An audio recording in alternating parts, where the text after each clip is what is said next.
The following podcast has been brought to you by Banter Club.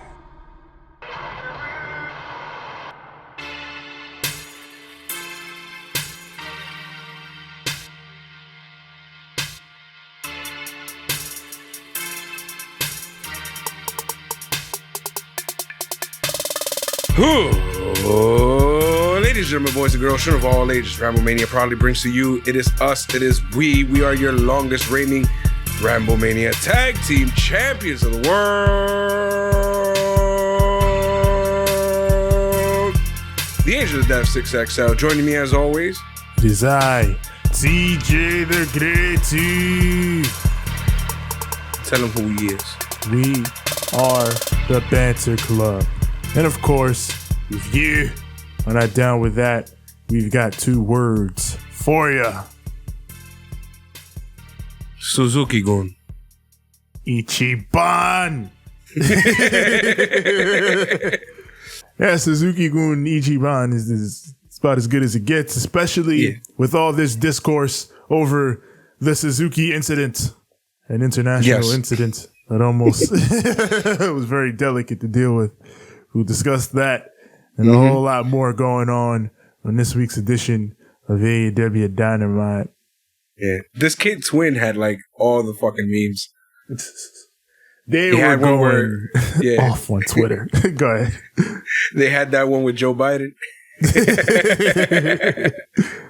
I'm like, God damn it, Joe Biden don't know shit about no fucking Suzuki. Fucking me. The one that killed me is fucking someone put one with CM Punk. Oh my God. And it had the quote from his podcast. He said, I looked at Tony and I was like, I'm sick. I'm confused. I'm fucking hurt. I don't know what we're doing as a business anymore. Oh my God. Cause just, you know how that whole thing started, right? With just some guy who actually took it seriously and actually called it like the Suzuki incident. Like, oh my God, we're going to fucking start a war because they didn't play Suzuki's whole theme. But so everyone just ran with it and like made a big joke out of it. Because like, it sucked that, you know, we didn't get to do the Kaze ni Nare and hear Suzuki's full theme and everything. But like, you know, it's whatever. It's not that big a deal. It's not an incident. And like we've seen on this show and throughout all that, AEW just took it and made a thing of it anyway. So that's what they do. That's what they fucking do. It damn near makes you feel like this was their intention all along.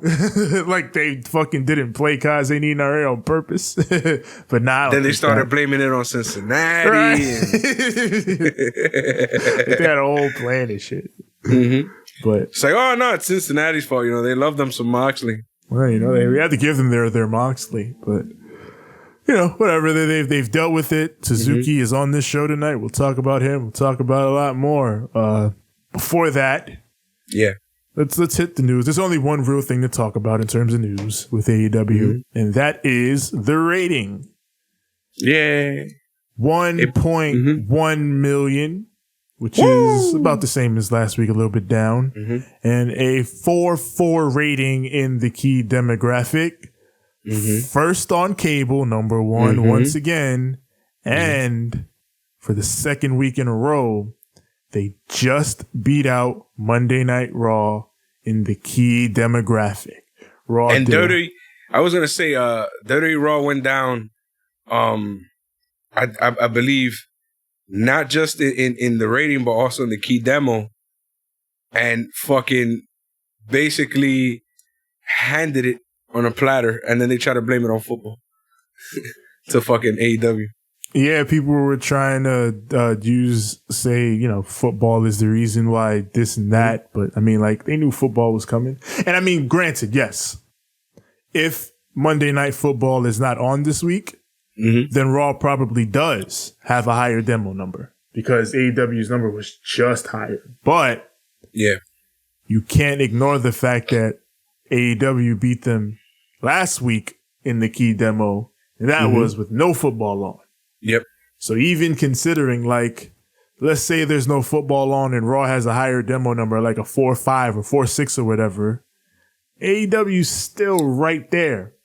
And I think that's more or less the point right now, because like we talked about with those numbers and those key demo numbers, what's important to note is that Raw, NBC pays a lot more for Raw than Turner pays for Dynamite.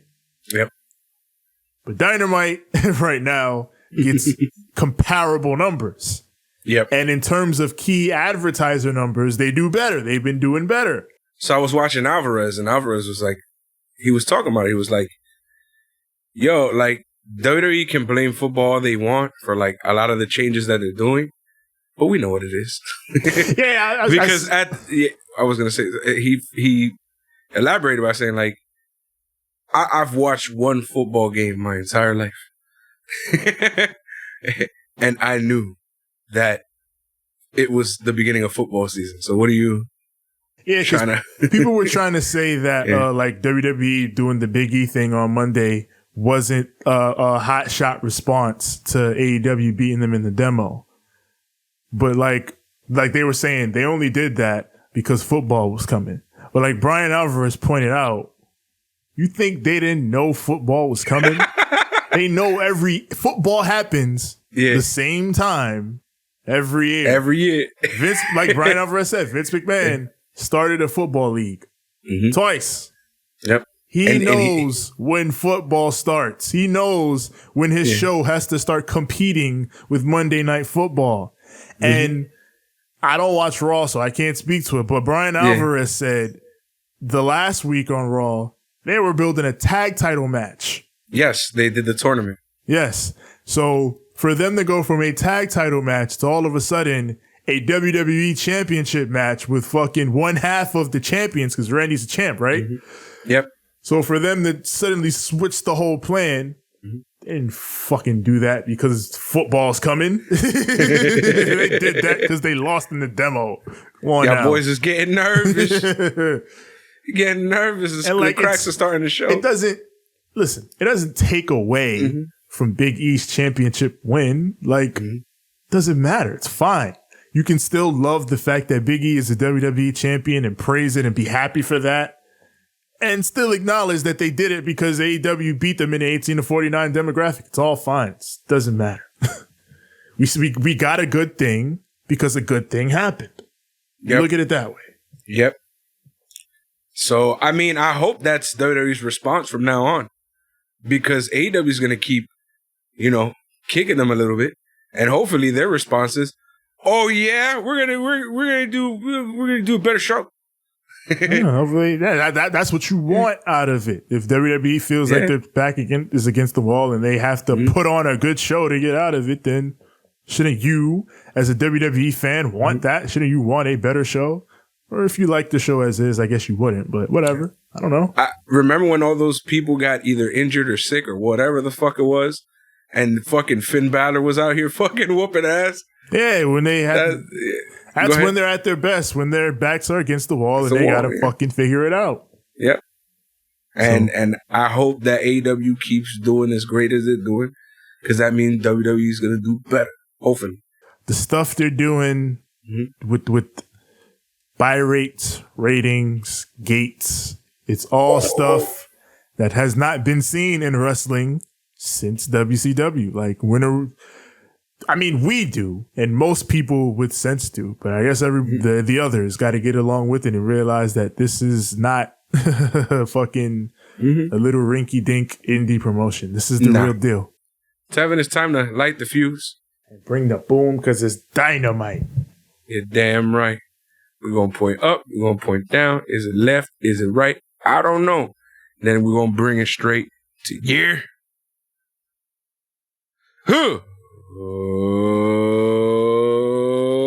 Let's get ready to banter.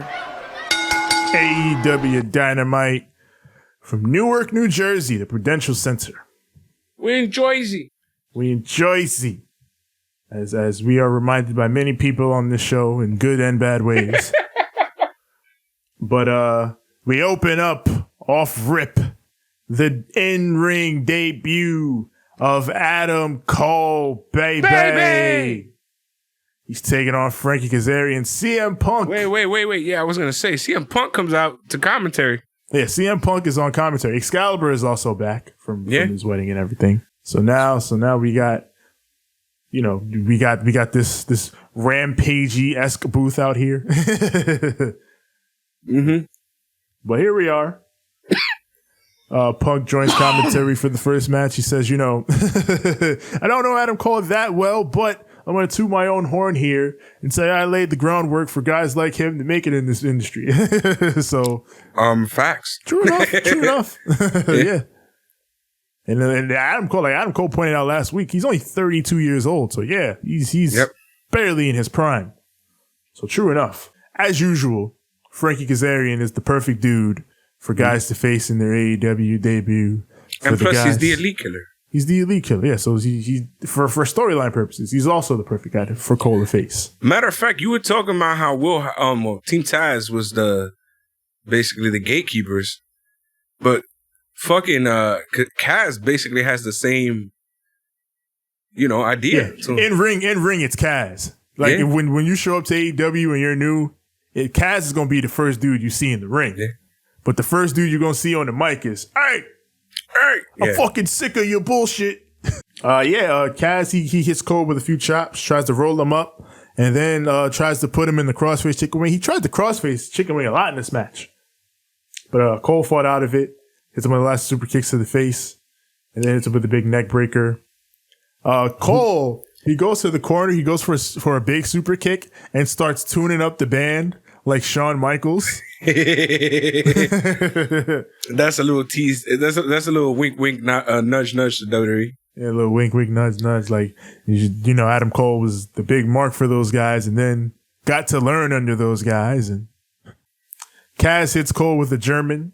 And then Cole comes back, hits him with the super kick after Kaz tries the crossface chicken wing again, but is able to get out of it. Cole goes for the Panama Sunrise, but Kaz is able to stuff it and then hits Cole with the springboard leg drop and then hits an Alabama slam. And Cole gets up. They have a strike exchange center ring. Cole cuts him off, hits the Oshi for a 2 count. Then they exchange one more time. Cole strikes him, hits the Panama Sunrise, follows it up with the last shot, but they don't call it the last shot, so I guess they got to rename that. Mm-hmm. And Cole gets the win. Post-match, Adam Cole grabs the mic. One more time. It's time for story time with Adam Cole, baby. And this time he actually gets to finish his promo. He says, hope is a dangerous thing. He says that locker room hopes they can keep up with the elite, but it ain't going to happen. But in the short time I've been here, there's been 3 guys that have gotten under my skin. Christian Cage, Luchasaurus, and Jungle Boy.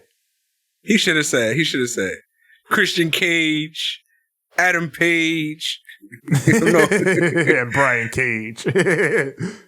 Oh my God. I fucked that up, but it's fine. I meant to say Hangman Page, but Christian Cage, Hangman Page, and Brian Cage. Yeah. And I know why you said that, because he called them out for Rampage. Yeah.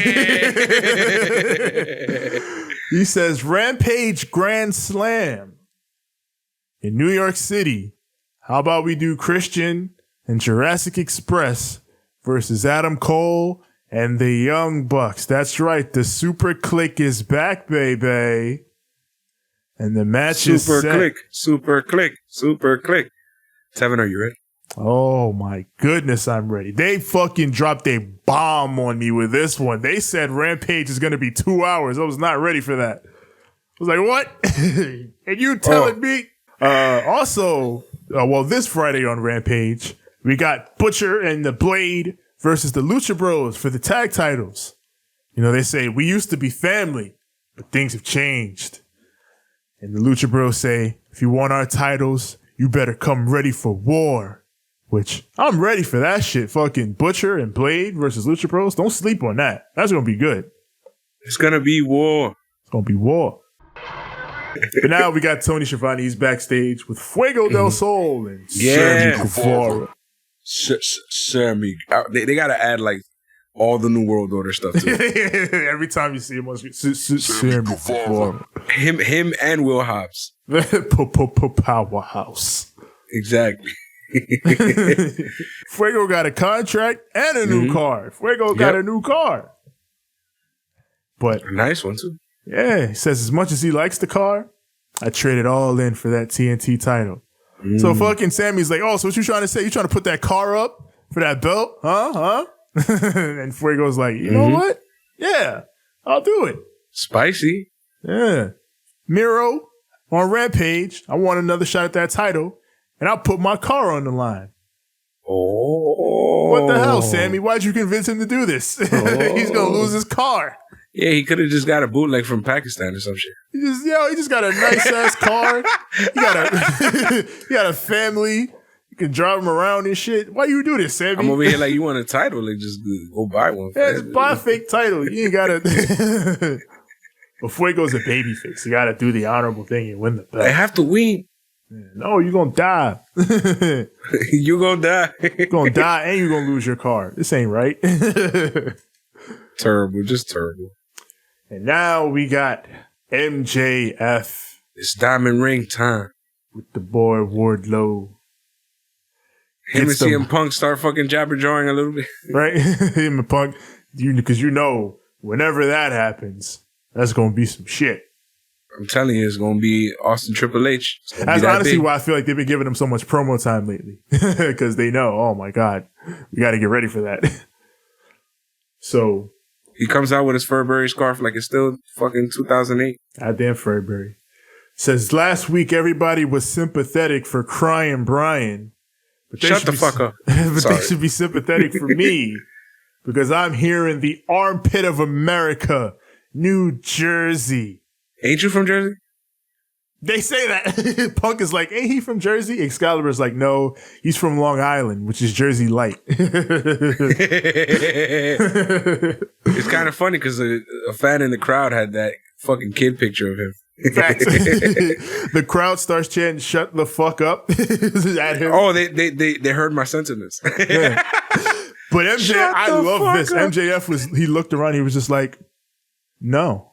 And he kept going. I thought that was great. That was fucking tremendous. Beautiful. Like, did not affect him at all. It was beautiful. Like, and they even chanted it louder. Like, they got louder. Like, shut the fuck up. He just kept going. Yep. So they was not having it, bro. Yeah. Good shit, Jersey. Yeah. Good shit, Jersey. Good shit, MJF. That's everybody knows Jersey's New York's little brother. So whenever they do some shit to somebody we hate, we're like, yeah. Good shit. I'm going to yell at y'all later, though. So good job for now. Fucking MJF, he says, I need to have a conversation with the late, great Brian Pillman. So he's like, Brian. And he says, who the hell am I kidding? Brian. That was fucking asshole. Fucked up. That was fucked up, yo. That one was so fucked up, the crowd give him the asshole chance. Yeah. Because you deserve it for that. Yeah. Asshole. Welcome back, 90s. That was... He says, I'm warning you, Pillman, if your son shows up in Queens, I'm gonna end him. Says, you people can chant Pillman as much as you want, which is their cue to chant Pillman, and they do. Mm-hmm. He says, but at the end of the day, it'll be all too obvious that I'm better than you, and you know it. But then Pillman's music hits. And MJF he talks to Wardlow, like, go meet him up there. Meet him at the top of the ramp. Yep. And just I thought you didn't need him. I thought you ain't need him talking all that bullshit. But just like every time MJF tries to outsmart someone, he gets outsmarted. Hell yeah. And Pillman comes from the crowd. The only time MJF has ever actually successfully outsmarted someone is when he formed the Pinnacle. Yep. That's which was like the ultimate genius move. Fair enough. But every other time he gets tricked. Pretty much. Yeah. But Pillman, he comes from the crowd and he's got a chair. But Pillman spent too much time reveling in the fact that he successfully tricked MJF because Wardlow makes it back to the ring. Mm-hmm. And MJF powders. But then Pillman successfully tricks Wardlow himself too. Yeah. Fucking gets to Wardlow's face and slaps him. And Wardlow's like, You fucking what? You fucking slapped me? And then he runs after him and he pulls down the top rope. Yeah. Sends him back into the floor. And then the MJF and Wardlow are like, you motherfucker. And they walk off. So yeah, Pillman stands tall this week. That's some badass shit. Yeah, and then we go right to the sit down with Jim Ross and Pillman Jr. And JR talks about, Bryan Sr. calling him all those years ago, telling him, hey, Jim, I'm going to be a dad. But, JR says, Bryan, he went through a lot in this business, did your dad, and what MJF really needs is someone to whip his ass. He says that. Somebody really needs to whip MJF's ass. Are you the guy somebody just got to whip this kid's ass. Can you whip his ass, Bryan? He asked him, Bryan, are you ready to whoop a man's ass? And Bryan is like, I wasn't raised with that silver spoon in my mouth like MJF was. My upbringing was feral. Mm-hmm. And next week, MJF, you're stepping in the ring with a Pillman. Mm-hmm. He's wearing the striped, the cheetah shirt, the bangles and shit. Well, he was wearing the tiger shirt. Yes. A tiger shirt, yeah. He was wearing one of those old school, like really big. His dad had it. Yeah, his dad always had all those weird little shirts with all the tigers and dragons and weird they're shit. leaning into it with Bryan Jr. And it's working. And for me, honestly, it's working. Mm-hmm. Like they're doing a good job building him up. He's probably gonna get a really good reaction next week because of how hard they've been fucking pushing him and MJF. Yep. So I'm down with that. I'm down with it. Marvez with the Jurassic Express. This promo. Oh man. Jungle Boy, he talks to Adam Cole. He's like, I don't really get the fuss about Adam Cole. Cause like, I got better friends than Adam Cole. I got better hair than Adam Cole. But then Christian is like, wait. I gotta say, Adam Cole actually does have pretty good friends, Why, Tev? Because, his EVP friends, they dragged him out of developmental. And then he says, you know what, Adam? Since you're used to losing Wednesday Night Wars, we can add Friday to that too. God damn. To think Vince wanted to put a blue dot on this fucker's head. Christian said like 2 sentences and he made them shits count. That's an absolute fact. God damn. Listen, man, you want to get mad. I love this shit. Like same. WWE can go on their show and then do a shot next week if they want. Go ahead. Go for it. Make it happen. Let's do it. FTR versus Matt Sydal and Dante Martin. Mm-hmm. And this is where they dropped the bomb that FTR, that fucking Rampage is 2 hours. Yeah. And this is when you had to tell God, God, I'm going to need a day off. Yeah. Because ain't no goddamn way I'm going to be out in Queens till midnight, losing my mind. Nope. Be able to do anything the next day. Nope. So, Punk, he does a great job in this match talking about FTR's rank status. He's like, these guys are number 3 in the division. And, for Matt Sydal and Dante Martin, who are both 2 tag guys on their own, but they don't have their partners. They want to win this match to potentially make a dent in the rankings. I like that. I like Punk taking the sports approach. Yeah, Punk is one of the best guys on commentary ever, period. Every time I hear him on commentary, I'm like, oh, God damn, this motherfucker gets it. And it's crazy. Yeah, go ahead. He knows how to put dudes over so well. Yeah. He's great at that. But Dante, he tries to springboard, but FTR, they ain't about all that flippy shit. So they send him crashing to the floor. And that's really what most of the match is. Like, Dante Martin can jump out of the arena. So FTR is like, no, we're not letting you do that. Yep. They keep grounding him, but that's usually what they do, no flips, just fists. Yeah, no flips, just fists. And it works extra well with a guy who no, I want to see this guy's flips. This guy does the best flips. He does all the best flips. Yeah. It gives him that nice little heel heat. Yeah. Dante, he's able to escape, though. He makes the hot tag over to Sydal, who runs wild, sends FTR packing. He does this little spot with Dante where he helps him to the apron with a little flip. Yeah. And then they hit a double springboard to the floor into the break. That shit was cool. I like that. It looked nice and pretty. Yeah.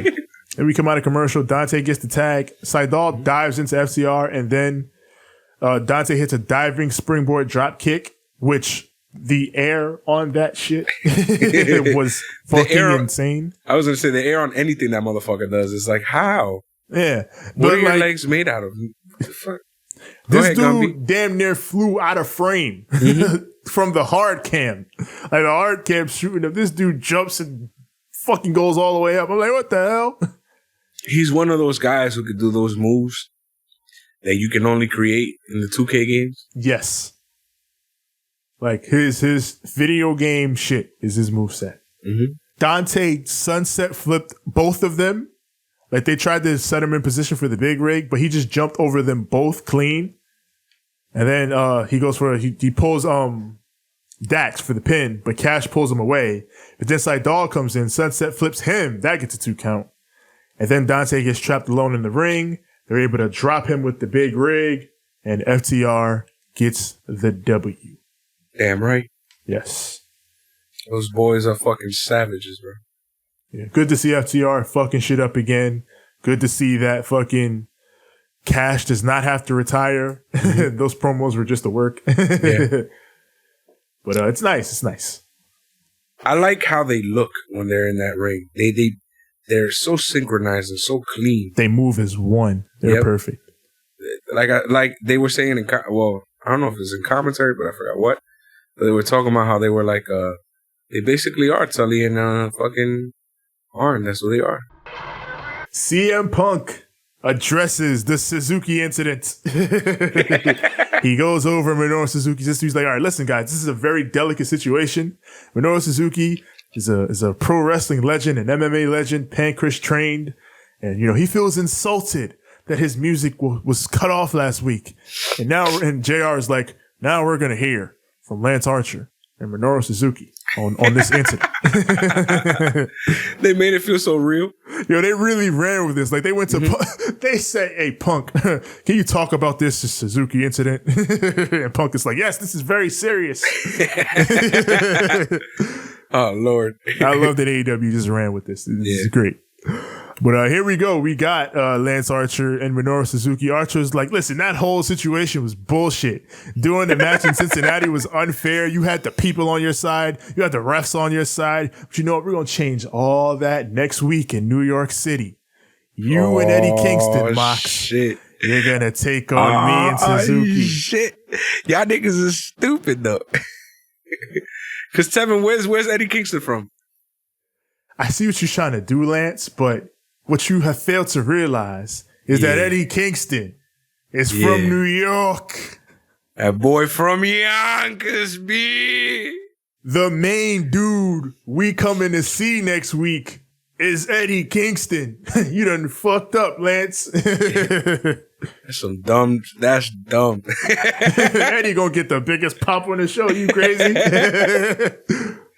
We gonna sing his shit. We gonna sing his shit, no doubt. But when fucking Eddie Kingston comes out, it's a fucking rap, yo. You got Archer the hat and on everything. His hat. Yeah. Because Archer's like, this is my gang. This never stopped being my gang. I love that. And then the lights go out in the arena. And JR's like, what the hell's going on now? And it's Malakai Black. And his dope ass entrance makes his way to the ring. Light flash. He grabs the mic. He says, members of the House of Black, please rise. Because there is an enemy in our midst. You know what I just did? He said that. He said, members of the House of Black, rise. But the enemy in our midst is Rosario Dawson. Yep. Rosario Dawson's fine ass just hops the barricade wearing a Nightmare Family jacket. Yep. She's like, yeah, this the gang right here. Fuck you, Malakai. He said she was wearing enemy colors. Yeah, she's not really wearing enemy colors. She's wearing your colors, black. But she got on that Nightmare logo. That's what you should have said. Yeah, you got that Nightmare. She repping that Nightmare Family. So, he walks up to her and Punk and everybody on commentary is like, we got to get Rosario Dawson out of there. She's in danger. This guy's crazy. Mm-hmm. But then Cody Rhodes walks down through the crowd. Yep, on some gang shit. Got on a red suit. And then he hits ringside. He and Malakai. Fucking Rosario Dawson jumps on his back. Mm-hmm.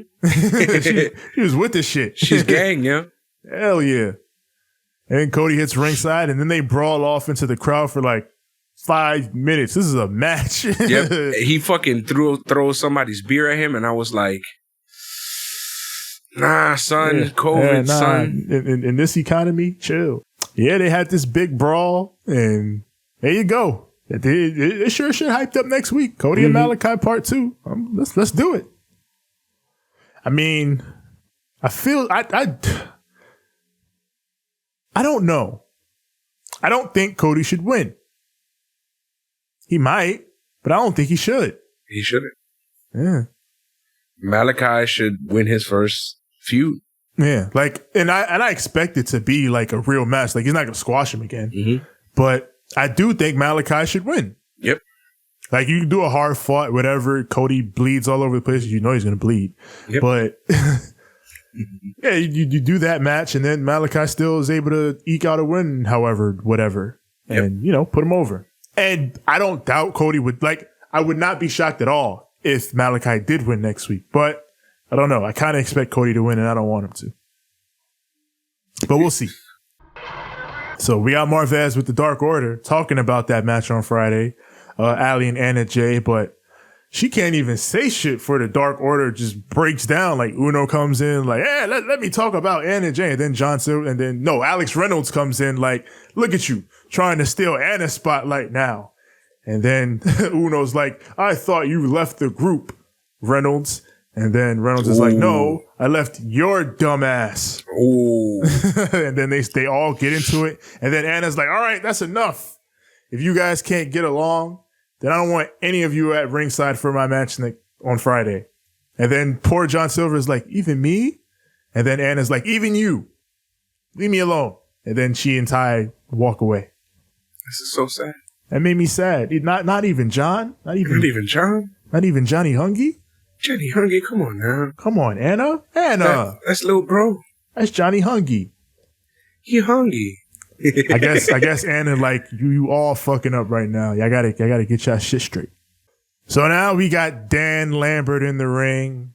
With American Top Team and the Men of the Year. Paige Van Zandt is in there. Yes. Which that got some interest because I know WWE has been quite interested in Paige Van Zandt, which only makes sense. She's one of the biggest female MMA fighters there is. She's a pretty blonde lady. And she's jacked. Yeah, she's jacked. She's exactly what WWE would want. Yep. She's what anybody would want because she's very marketable and very talented. Yep. So, I mean, here she is with fucking American Top Team with Dan Lambert in them. So big get for AEW if they can get Paige Van Zandt in here. And they got all these guys wearing these Bellator shirts. Yeah. And I mean, it's only fitting. Well, we'll see what happens later. Yeah. So he says, back in my day, you'd learn who was the most popular from going and checking out the merchandise sales. But now, the shirts are all sold out. And sizes female large and extra small. So everyone's over? I don't get what he meant by that.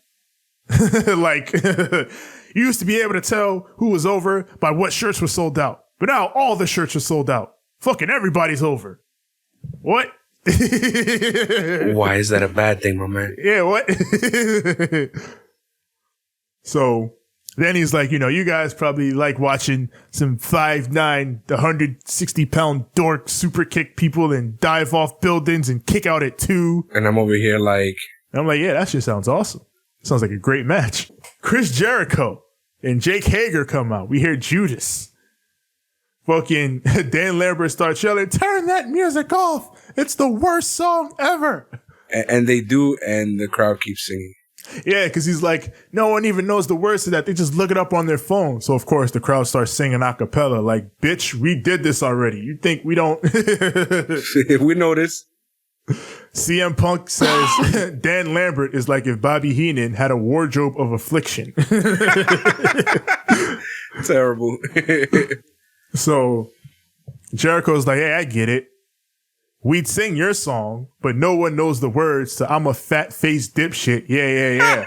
And then everybody starts saying, I'm a fat-faced dipshit. Yeah. And the crowd starts. They know the words now. Yeah.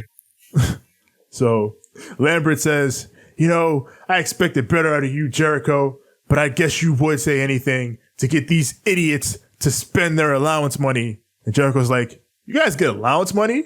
And the crowd pops. Like, hell yeah, we get allowance money, motherfucker. I fucking wish I could get allowance money. Yeah, bro, I grew up in the hoods. Yeah. We did not get allowance growing up. That was not a thing. No.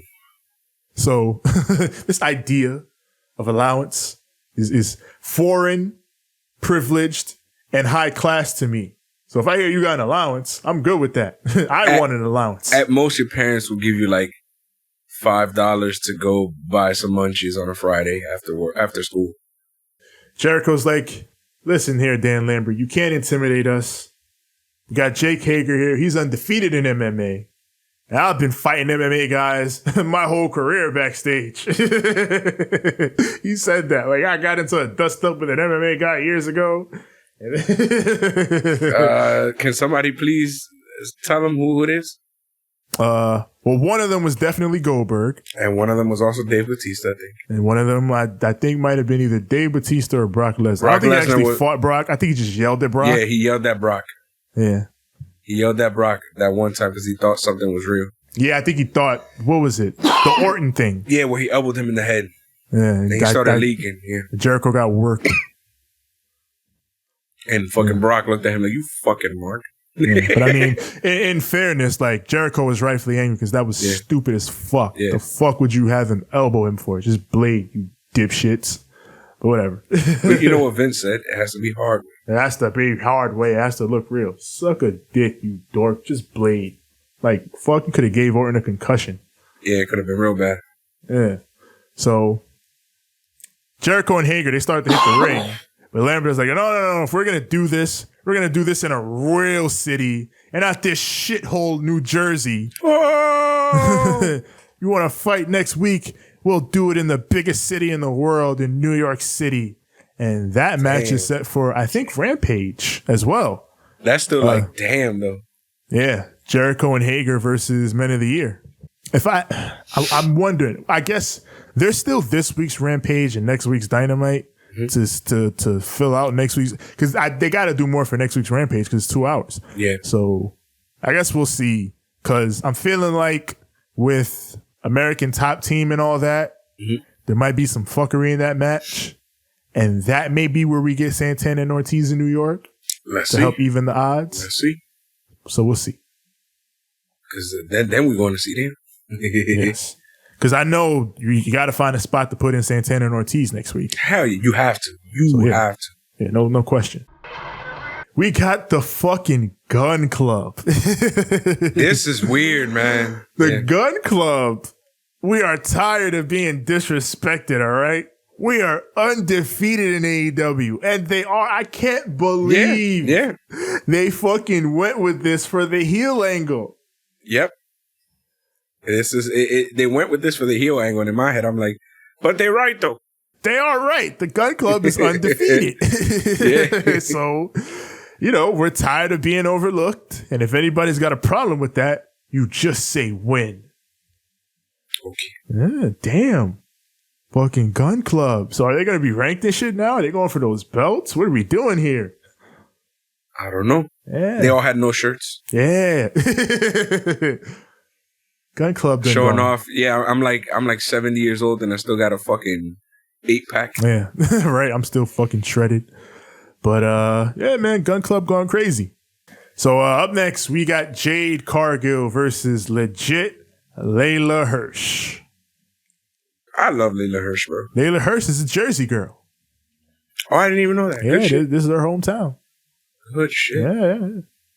Yeah. They give her the intro. She gets a good reaction. Leyla stepped in the ring. She headbutted Jade right in the chest. Like her head went right between Jade's chest. And then they started fighting because she's so short. She did a motorboat. Yeah, she did a self motorboat. I'm gonna fuck you up. But Jade cuts her off quick. It's a commercial. Come out of the break. Layla's got her waist locked and she's going for a German, but Jade breaks free. Leyla pulls her in and drops her with a German suplex for a 2 count. So then Jade goes out.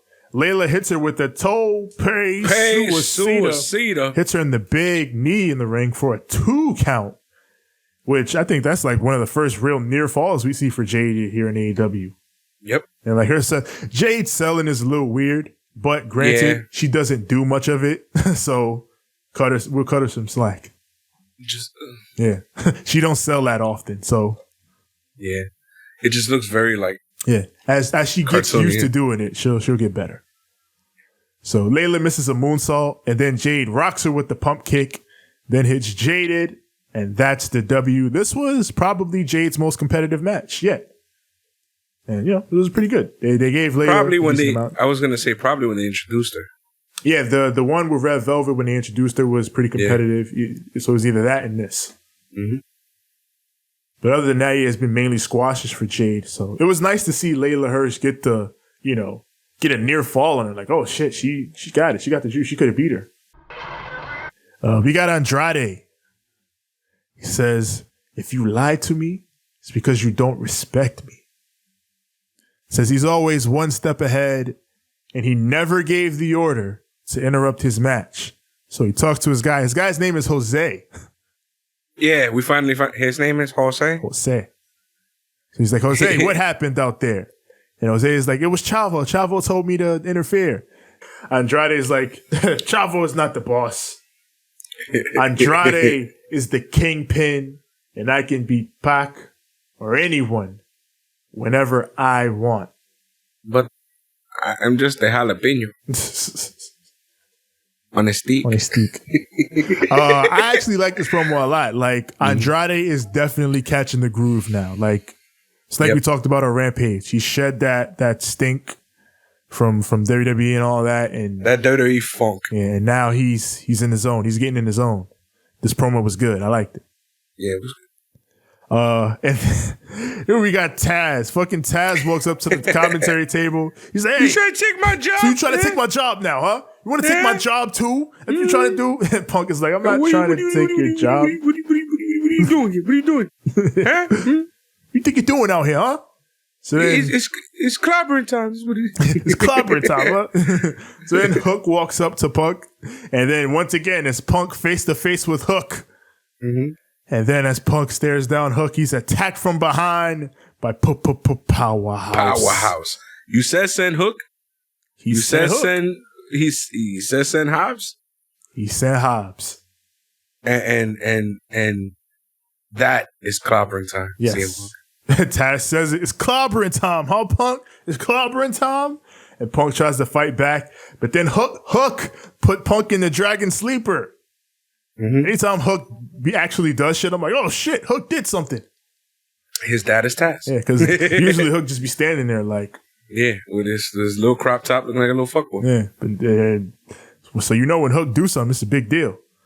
So he clears off the announce table, and fucking Hobbs slams Punk through it, or rather, he tried. But apparently AEW uses Japanese announce tables. Because fuck. Fucking I am the table on fucking Botchamania this month. God damn. Punk was probably laying there like, fuck. I am the table. Damn. Now you know what the table's like. But luckily he's okay, because announced after this, CM Punk versus Powerhouse Hobbs on Rampage Grand Slam. The most gangster shit was that fucking Hobbs just sits down on the ramp like CM Punk, and I'm over here like, you motherfucker. Hobbs but I love it. And like, what a rub for fucking Hobbs, bro. Mm-hmm. CM Punk's first TV match in 7 years, and it's fucking Powerhouse Hobbs. Hobbs. Damn right. And then the crowd was like over here like, fuck you, Hobbs. Yeah. So he posted on Instagram and on Twitter, I believe, where it was like, no, fuck you, New Jersey. And I'm over here like, yeah, fuck New Jersey. Hell yeah, come on. Fucking bullshit. Wait till you get to Brooklyn, watch. Yeah, you're going to see. Yo, word Taz. Team Taz. They hometown boys too, technically.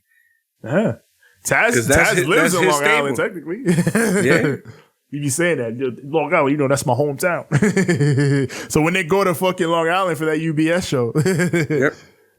And when they go to Queens. Yeah, when they go to Queens too. Because Taz is from Brooklyn. Yeah, MJF is going to fucking cut a heel promo about Queens next week. Like Long Island ain't right there. Yeah, literally a fucking... a gunshot away. Of all the boroughs, Queens is the closest to Long Island. And MJF is going to fucking talk shit about Queens next week. Watch. Shut the fuck up, MJF. Preemptively, shut the fuck up, MJF. Preemptively, not even. Yeah. Damn, you can't even wait till next week's show? Yeah, nah. Or you ain't going to be able to talk next week's show. Well, I'm going to be able to tell him shut the fuck up in person. Yeah, in person, you'll be like, shut the fuck up. Yeah, that's what's going to happen. We got Shawn Spears. Says, Darby, call me a generic piece of shit? Well, you know what? You're right. Because this generic piece of shit was the first guy in AEW to beat you. Which is true. I forgot about that. Shawn Spears was the first guy in AEW to pin Darby Allin. And he says history is going to repeat itself tonight. Because tonight, the chairman cometh. Yo, Shawn Spears is dope. I like Shawn Spears. The chairman, baby boy. Shawn Spears being fucking the chairman, fucking going full on. Yeah, I'm the fucking chair guy. Fuck you. It's great. I love that shit. I'm with the shit. His entrance now is just him in a chair with a spotlight. Yep.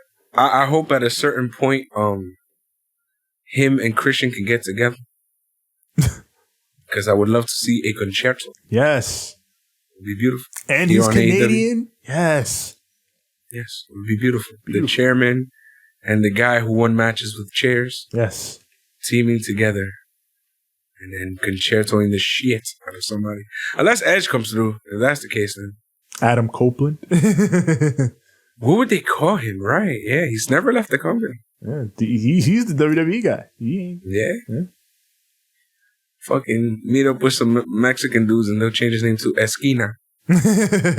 What was his name before this Sexton Hardcastle? Sexton Hardcastle. Yeah. Jesus Christ, son, what a name. Yeah, he'll do that. Fucking Fang McFrost. Chili McFreeze.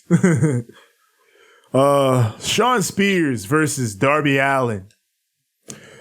Spears gets sent outside off the rip and Darby goes for the tope, but Spears steps in the way and cuts Darby off. So Spears, he turns and, Shawn Spears chop blocked Darby on the apron and Darby took a flip bump. Why? Why would you do this to yourself, Darby? He likes pain, bro. We know that he likes to murder himself. Yeah. He took a flip bump on the apron off a chop block. What the hell?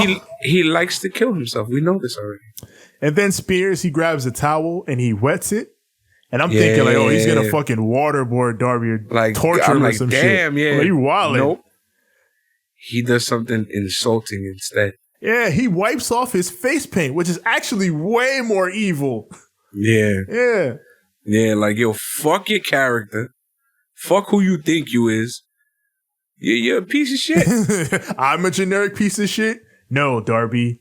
You're a generic piece of shit. Now you're generic. Fucking Shawn Spears turned him generic. Generic. Darby makes a comeback, hits a code red for a 2 count. The stairs get set up outside, and they go on the apron. Shawn Spears is going to suplex Darby on the steps, but Darby fights him off, hits the stun dog, and then tope Spears on top of the steps, and Spears flies off him. That should look dope. And then they go back in the ring. Darby lands the coffin drop. And that gets the win because the spooky skeleton power was actually within him all along. You see? The Cuphead spooky skeleton. Post-match, FTR hit the ring. And they start to beat down Darby and Sting. And then Tully comes in with the chair and hits Sting with it. And the chair has no effect. Nope. Sting is like, oh, Tully, you was talking shit. You want to fight? Let's fucking fight then. But FTR comes in. He's always with the smoke. Always with the smoke. But FTR comes in. They beat down Sting. Hit him with the spike pile driver. And then Tully gets the towel. And then he wipes Sting's face paint off. He fucking unlocked Steve. You don't fucking bring out Steve. Fuck out of here. You over here bringing out Steve Borden? You about to get your ass whooped. Yeah, this man brought out Steve Borden. He's wildin'. Fucking bugging. You want Steve Borden out? He gonna get tight. Yeah. It's Steve. It's Steve. Man called Steve. Man He's called a man Steve. called Steve. You know, he does this and that. Fuck, man. So, I do like that gimmick, though. Them fucking wiping off the face paint. Fuck you guys. You're generic now. Man, the moment they wiped the face paint off of Sting, I was like, oh, Steve Borden. It's Steve. It's Steve. Steve Borden making his fucking AEW debut. Steve Borden is all elite. So now we got Bryan Danielson, the American Dragon. The all-American Jack Swagger. The crowd is chanting yes in time with the music. They're like, yes, yes, yes on beat, which I'll fuck with that. That's cool. That's cool. But and like Big Baby Dre said, his theme song is the Shake That Ass version. Yes. Shout out to Big Baby from Your Sports. It's the Shake That Ass version.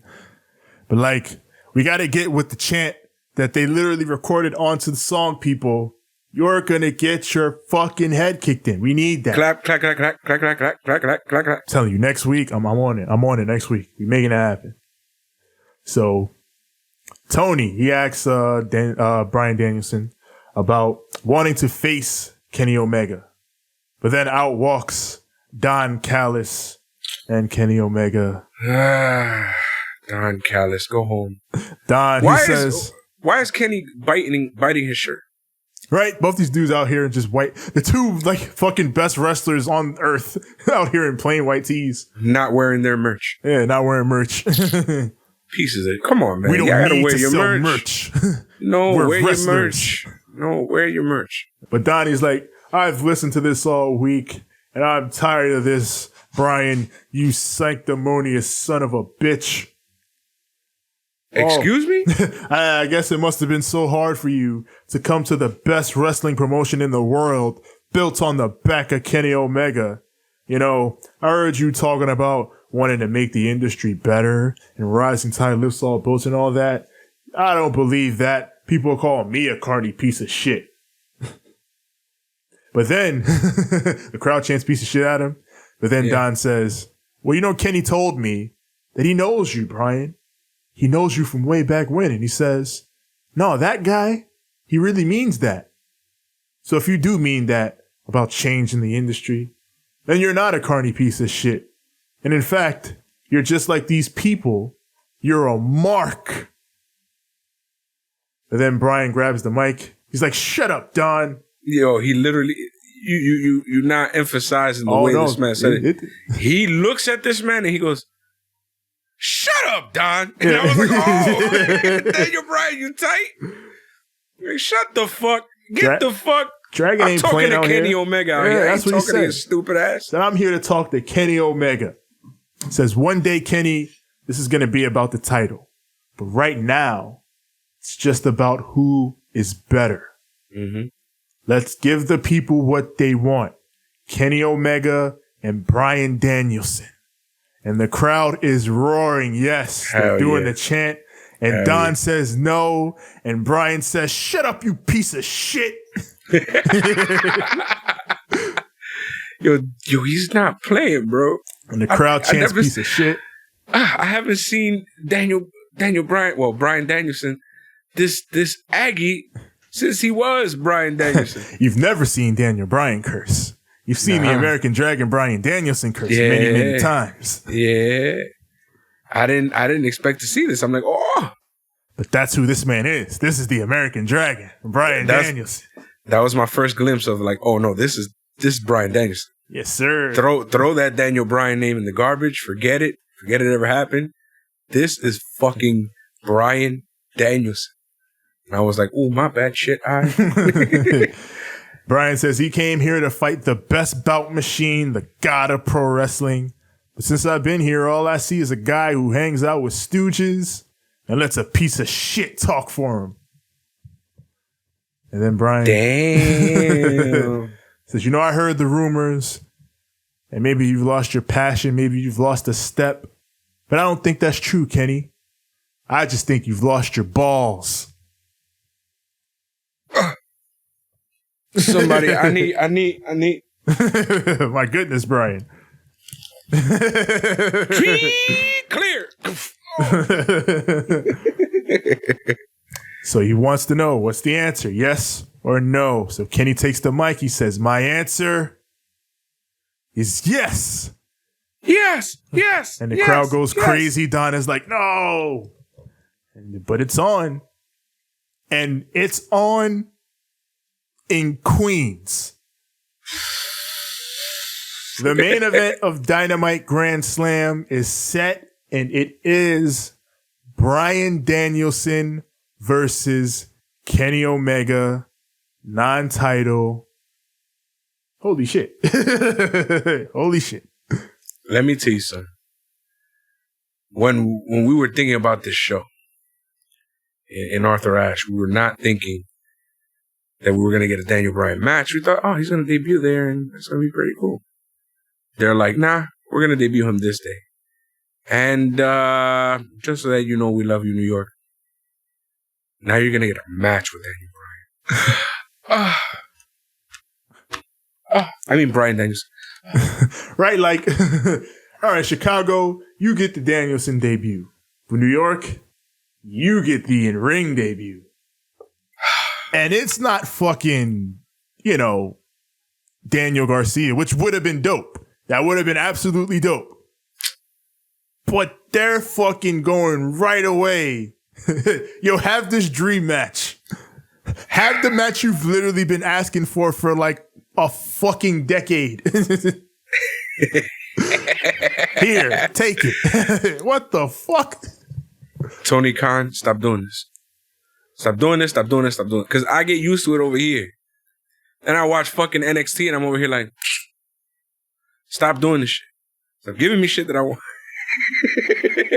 Stop giving me everything that I want. You gotta tone it down. Because then every other part of life has to match up. And I'm over here like, hey, how come AEW can give me everything I want, but nothing else in life? Give me what I want. Give me what I want.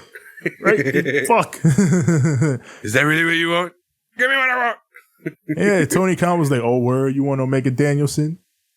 Say less. oh, word, you guys like CM Punk? Say less. Yeah. Oh, word, you guys like Adam Cole? Say less. Oh, word, you love you some Ruby Soho? Say less. That's also on Rampage next week. Ruby Soho, Britt Baker, Women's Championship. This, in one night, they turned next week into a pay-per-view.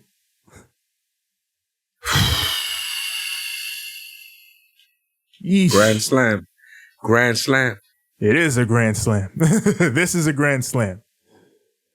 Shit, this is more of a Grand Slam than whatever's going to be going on across the street because, unfortunately, the Mets suck again. But god damn. So, yeah. Watch them hit a Grand Slam across the street just for the fuck of it. Right, they're going to hit one right into the stadium. It'll land right on Matt Hardy's head. Yeah. And give him another fucking broken nose. Yeah. So, we got Miro. He says, all the men I have defeated and I have forgiven, they have moved on onto a better life and a better career. So why, Fuego, are you calling my name? He says, Fuego, you put your throat on a blade that spared you. Where does he come up with this fucking shit? This shit is bars, so fire. Bars. Like, he's the king of talking spicy. Oh, D.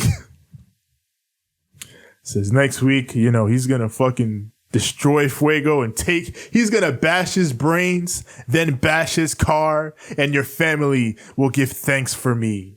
This is the word of the Redeemer. Damn.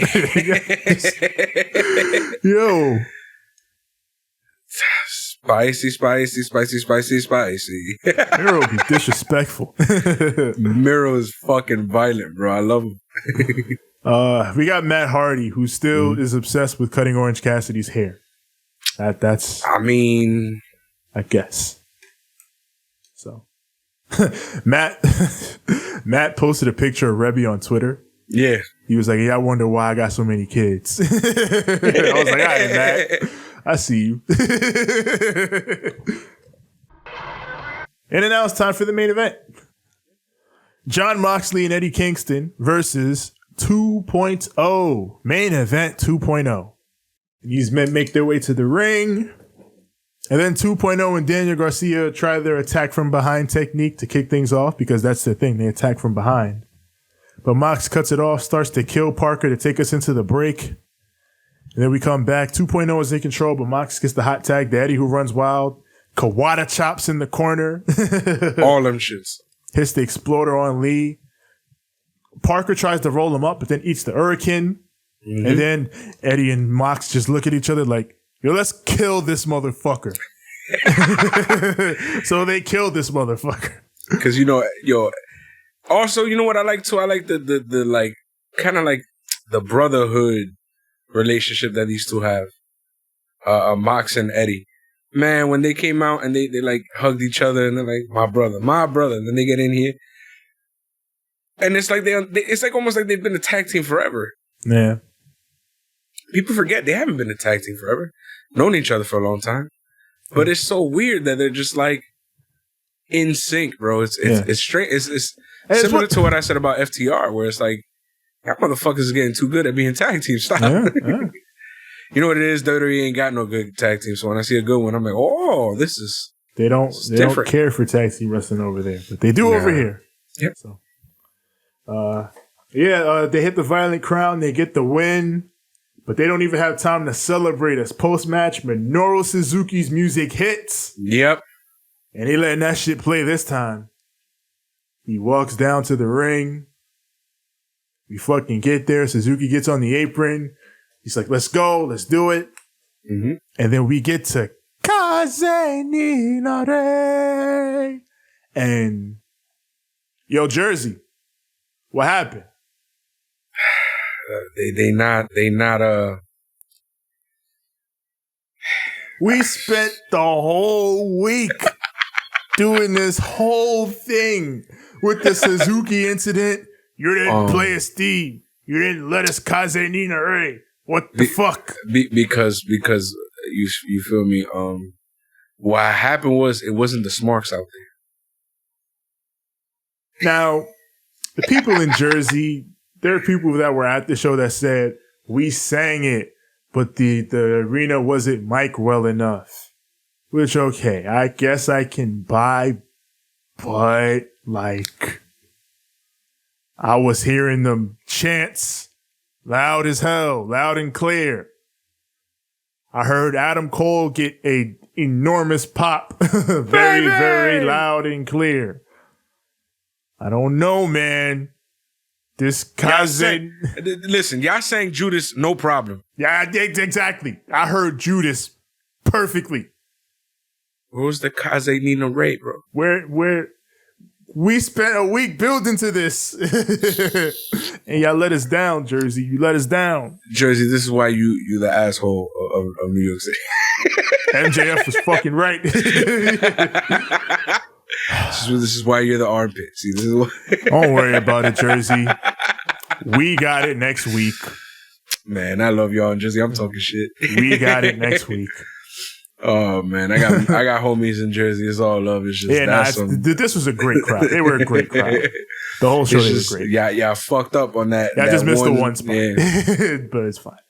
Yeah, fucking up. This is what you were talking about earlier. We were like, well, they did something. Yeah, when I said I'm gonna yell at them later. This is why I'm gonna yell at them. Fuck Jersey. I do believe that some of the people in the higher up rankings area of the arena was probably singing the Kaze Nina Ray. I believe people sang it, and it's probably the dudes in the front who paid all the monies was probably not from that ilk of wrestling, so they didn't know too much. They were just like, okay, it's just another guy coming out. Yeah. We singing that next week. Worry not. Yeah. But, Y'all got some pretty decent seats. Y'all up close, so yeah.